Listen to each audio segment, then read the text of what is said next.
Vectorman 2 hit the Sega Genesis in November of 1996. Yes, ladies and gentlemen, by this time the Genesis was pretty much dead. Omega hits like Tomb Raider, Resident Evil, and the ever-lovable Super Mario 64 had already changed the landscape of gaming forever by this particular point in time. Very few people were interested in going back to their 2D roots, and even fewer were interested in doing so on their Genesis. Anyone that wanted some 2D greatness could simply play a game like Rayman or Astal on their new next-gen platform of choice.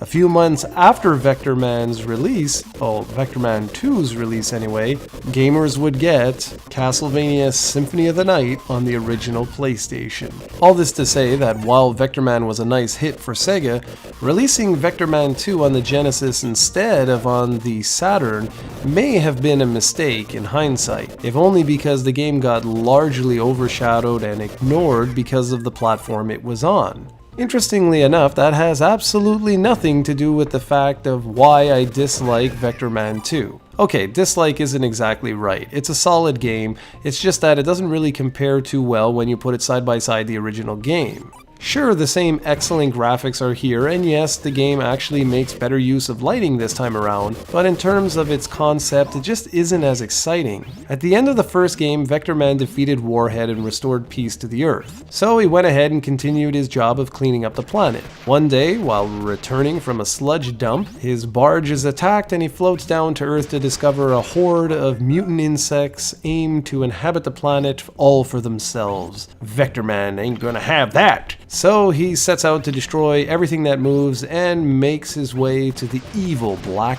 Widow Queen. I don't know, I just don't find that nearly as interesting as the original game. Having insects as your primary foe just isn't that interesting to me or as exciting. The next problem I had with the game is the first few stages.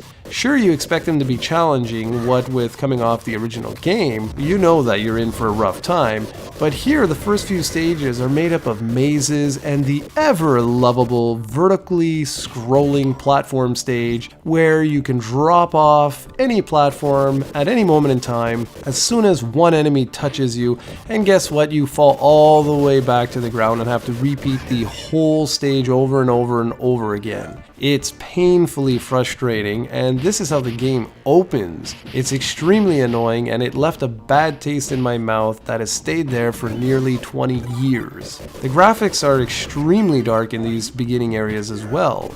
The idea was to show off the new lighting engine, or at least that's what I'm assuming, but overall it just appears as though the developers were lazy, and that goes directly against what they were trying to do. Having the first 3 or 4 stages look and feel so similar also distracts from the game, because it's like a giant swamp area. It's not that exciting. Trust me when I say, stay in there though, and don't get discouraged, because the rest of the game opens up quite a bit and is much, much better. The gameplay is exactly as you remember it for the most part. You can still collect power-ups and transform Vectorman into unique forms in order to unlock new areas. Now there are just way more power-ups and transformations available. Exploration is still encouraged, and there are some really nice boss fights in here too. The audio-visual presentation is far tighter in Vectorman 2 compared to the first game, with the exception of those first few areas. Once you pass them though, you'll see the same level of creativity as was found in the original game. While the enemies are never as interesting as the original robots were, or Orbots, at least the same 60 frames per second, fluid animation, and killer soundtrack make a welcome return.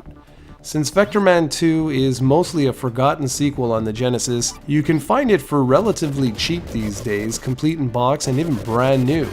If you like running gun shooters, you could certainly do worse than Vectorman 2, so by all means go check it out, especially if you have already played the original game to death. Just be warned though, you have to stick through those first few levels.